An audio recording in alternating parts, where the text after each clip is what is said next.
I need to admit something. I was wrong. I thought these two games were just kids games, and then I played them. And now they might be my favorite games to play with my daughter. Let me show you why. I think they are secretly brilliant. Hi, I'm Ryan. Welcome to Board Game Journey, where you'll be joining me to play 1,000 games. So we're at 126 plus 2. That brings us to 128 games played. So the first game we're going to talk about is, first up is the Magic Labyrinth. Now, before I get too much into the details of the game, this game arrived, my daughter was actually just fast asleep, and I broke it out. I said, hey, I showed my wife and say, hey, we'll just play this. I want to see how this game works. It seems kind of interesting. And we were hooked. We played the whole game. She even loved it, and she was getting super competitive with it. Because there's something about it is just so appealing to you. So let me just go into a little more details and show you why this is a brilliant game. So with the Magic Labyrinth, you draw a token from the bag. In this case, a little owl. It goes on the board, and the first person who get there, this can play up to 4 people, gets the token. Once you get 5 tokens, you win the game. Pretty simple.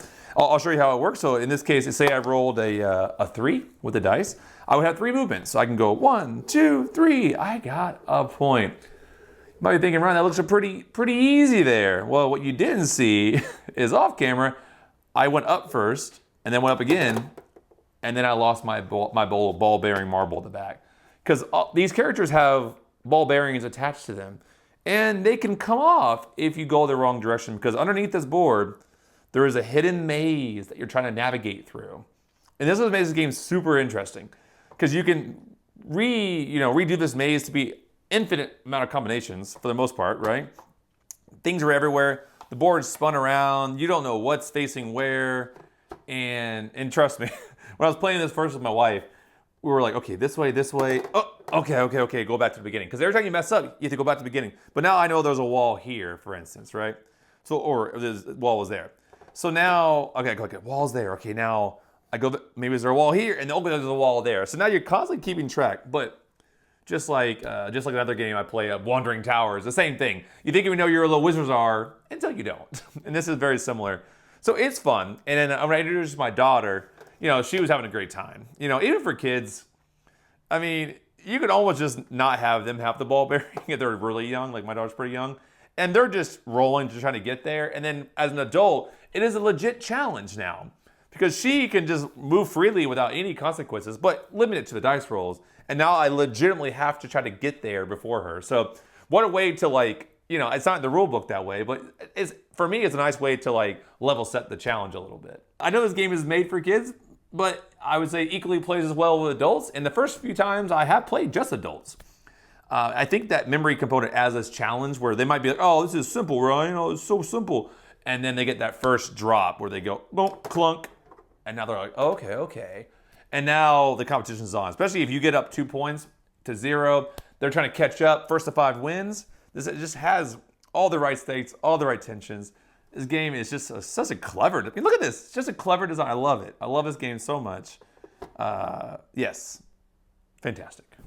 Next up is the magischen Schlüssel, which translates to the magical keys. I'm pretty sure how I pronounced it wasn't perfectly well, so please be nice to me. But name aside, this game is addicting for a reason that is hard to put into words, but I assume it's because there's this push your luck gambling fun to it, because it has this little magic box, little treasure box, and it has these keys that may or may not open the box.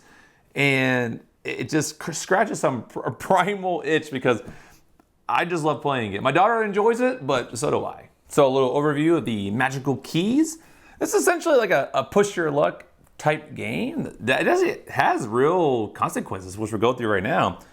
Essentially in the game, you have a little pawn, and she's going across this path, and you're picking up keys, and the keys may or may not open this little treasure chest. And the keys look identical. Like this one, I already tested it before the games. This one doesn't, this one does. They look identical. They feel the same. You really can't tell at all from the key itself until you put it into the thing. So in this case, this one, you can see doesn't open, and this one does, right? And they come flowing out of there. Their movement is fun. There's a lot of cool elements that I really enjoy this game. Like I played with a bunch of kids, like me and 3 other kids, and it was a blast because I still have fun.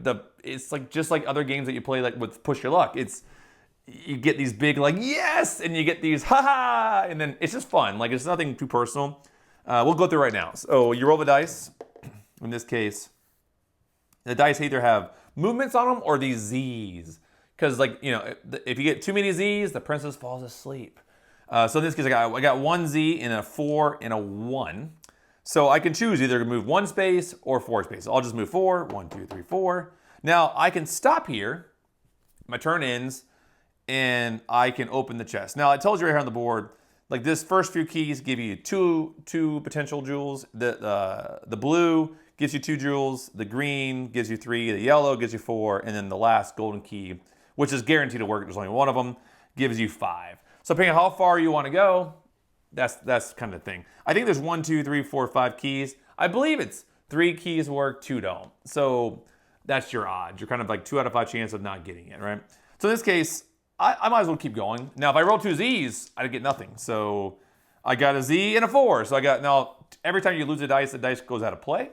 So I got 4, so I can go 1, 2, 3, 4. Oh, do I want to risk it? Because I only have 1 dice left now. Now, if I get to this red spot here, I do get all my dice back. So all I need is a 1, 2, 3. I get my dice back. So I'm going to go for it. Oh, got a Z. So my turn is done. I pushed my luck too much. Now, what does this mean? This was interesting. If I take a key, I go back to the start. So the next person in line has to start back at the beginning. But if I try to push too far and I get 3 Z's, they take over from where I left off. So I fall asleep here, and now they begin here. So they got through the first part of the journey. Now they would take the 3 dice and then roll from here. So in this case, they can go 4, 1, 2, 3, 4. Now they could stop here. We'll just stop here for fun. I don't know. Let's just say they took this key. Now here comes the moment of truth. Does it open? It does. So they would, on their little rubric here, they would get 3 jewels, and this key kind of goes out of play. They kind of go here. And now it starts back over to the next player. So now the next player starts at the beginning, and we do the whole thing again. So what happens if you did roll something? Like in this case, I got 2 Z's and a 1. I wanted to create this example, but I got lucky and the dice were helping me out.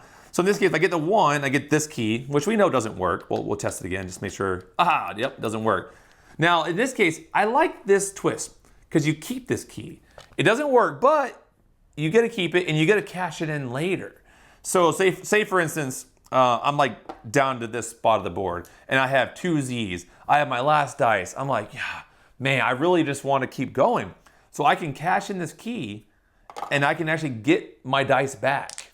And now I'm fresh. So even though I had a bad key, it helped me out. Now in this case, I got to just roll 2 more Z's. So sad on me. And I'm 1 away from this. Do I push it? Let's go for it. See, I already want to play more. Let's play. 2! Now, I skipped over the red spot, so I don't get the refresh. And it kind of stinks because I landed here, so I don't get a key either. So you know what? We're going for it one more time. You're playing with me right now. 1, 2, 3. All right, moment of truth. I'm stopping there. I don't feel lucky. Do we got it? We don't got it. No. It's okay. But now I have another key to refresh the dice later, so I'm doing okay. And as you can see from me just demonstrating this game, it pulls you in. Like I wanted to keep playing this a little bit more because it's like better when you are competing against real people and you got that push. And it's one of those games too where like since you can fall asleep and then you pick up, you're kind of are rooting for them to keep going. You're like, come on, you got it. You're almost on the yellows. The yellows are gonna give you 4. You're only 2 spaces away. Come on. But secretly, you're just hoping to get a Z. So now you can take over from here and get a chance at the golden key, which you know is going to work and give you 5. Trust me, you get that golden key, it feels so good. So boom, what do you guys think? Have you played either of these games? Tell me your thoughts. Come on. Am I wrong? They are pretty cool for a kid's game. Which one's your favorite? Which one, if you haven't tried, which one would you want to try first? And a question for you guys at home, what do you recommend? I have these 2 good games. I want a third. I feel like I like playing games in 3s. What do you recommend? Is there another game out there I need to try that, kind of scratches the itch like this does? Like, I'm just curious. What do you recommend? And I just want to take a moment to say thank you to you guys. I mean, you guys have been really showing up, supporting the videos, leaving comments, and I really do appreciate you guys subscribing and liking. If you haven't, please do. It really makes my day. I love seeing the number go up. I'm just more and more inspired to keep showing you videos. I'm working on a couple big ones now. They're taking a little bit longer to film. So look forward to that, and I'll see you guys soon. And Happy New Year's if I haven't said it yet.